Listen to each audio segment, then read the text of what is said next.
పితృకార్యాల్లో పెట్టిన పిండాలు బలి నైవేద్యాలను కాకి మాత్రమే తింటుంది. అన్ని పక్షులుండగా అసలు కాకి మాత్రమే ఎందుకు తింటుంది? ఒకవేళ వేరే జంతువులు తింటే ఏమవుతుంది? ఇలాంటి ప్రశ్నలకు సమాధానం ఈ వీడియోలో తెలుసుకుందాం. నమస్కారం, హిందూ మార్గం ఛానల్కు స్వాగతం. పితృకర్మ అనేది మన పూర్వీకులకు మనం చేసే శ్రద్ధ నివేదన. ఇది వారిని సంతృప్తి పరిచేందుకు, వారి ఆశయాలను తీరుస్తూ వారికి పునర్జన్మలో శుభప్రాప్తిని కలిగించే విధంగా నిర్వహించబడుతుంది. ముఖ్యంగా పిండ ప్రదానం, బలి నివేదన, పితృతర్పణం ఇవన్నీ కలిసి పితృకార్యం అంటారు. వీటిని సంవత్సర కాలంలో ముఖ్యంగా మహాలయ పక్షంలోనూ, వార్షిక శ్రద్ధం అమావాస్యల్లోనూ చేస్తారు. పిండం అంటే పిండి పదార్థాలతో పితృల కోసం తయారు చేయబడిన ఆహార బలి, వారి ఆత్మల తృప్తికై చేసే నివేదన. జ్ఞానం, భక్తి, కర్మయోగానికి ప్రతీక అని వేదాలు, స్మృతులు పేర్కొంటున్నాయి. పుత్రుడు ఎప్పుడూ పిండదానం మానకూడదు.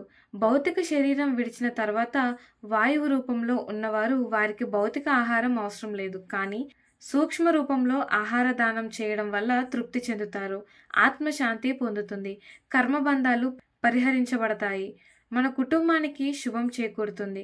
కాకి భారతీయ సంస్కృతిలో అత్యంత గౌరవప్రదమైన పక్షి.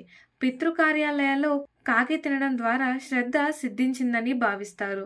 అది పితృరూపంగా లేదా యమదూత రూపంగా భావించబడుతుంది. పితృదేవతల ప్రతినిధిగా కాకి గుర్తింపు పొందింది. పితృకార్యాలయాల్లో కాకి తినడం ద్వారా అది పితృల వద్దకు చేరిందని నమ్మకం.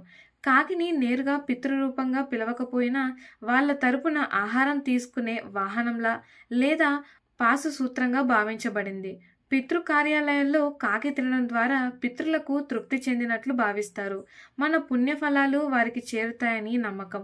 పితృకార్యాలయాల్లో పెట్టినవి ఎందుకని ఇతర జంతువులు తినకూడదు?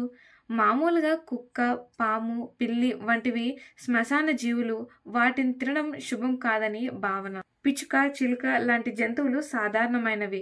అవి తింటే మనసును సంతృప్తి కలగదు.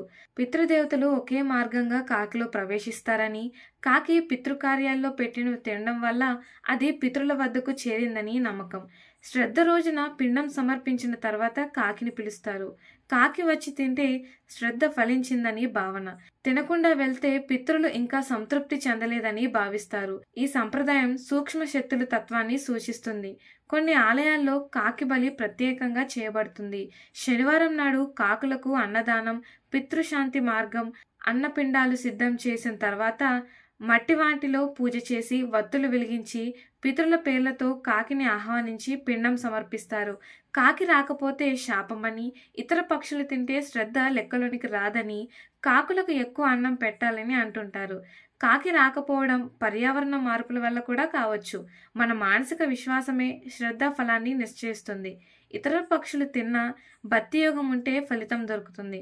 ఒకవేళ కాకులు రాకపోతే బలిపత్రికను నీటిలో కలపాలి, పంచభూతాల్లో విసర్జించాలి, గోదానం, అన్నదానం, గరుడ పురాణ పారాయణ చేయాలి, విశ్వాసంతో తర్పణం కొనసాగించాలి. పితృకార్యాల్లో కాకి తినడం అనేది పితృతృప్తి సూచిక. ఇది మనం శ్రద్ధతో చేసిన పూజకు ఆధ్యాత్మిక ధృవీకరణగా పనిచేస్తుంది. శాస్త్రం ఏం చెప్తుందంటే కాకి భూజ్యమాన పిండం పితృలోకాన్ని చేరుతుంది. అందువల్ల భయపడవద్దు, అపోహలకు లోనవ్వద్దు. కాకులు రాకపోతే నిరాశపడకండి. భక్తితో చేయడం అత్యంత శ్రేష్టం. కాకి అనేది కేవలం పక్షి కాదు, పితృతత్వానికి ప్రతినిధి. ఇది మన విశ్వాసాన్ని, కుటుంబం పట్ల బాధ్యతను, భవిష్యత్తు తరాలకు సంస్కారాన్ని బోధించే ఒక జీవిత గల సంస్కృతి. ఇలాంటి మరిన్ని ఇన్ఫర్మేటివ్ వీడియోస్ కోసం మా ఛానల్ని సబ్స్క్రైబ్ చేయండి.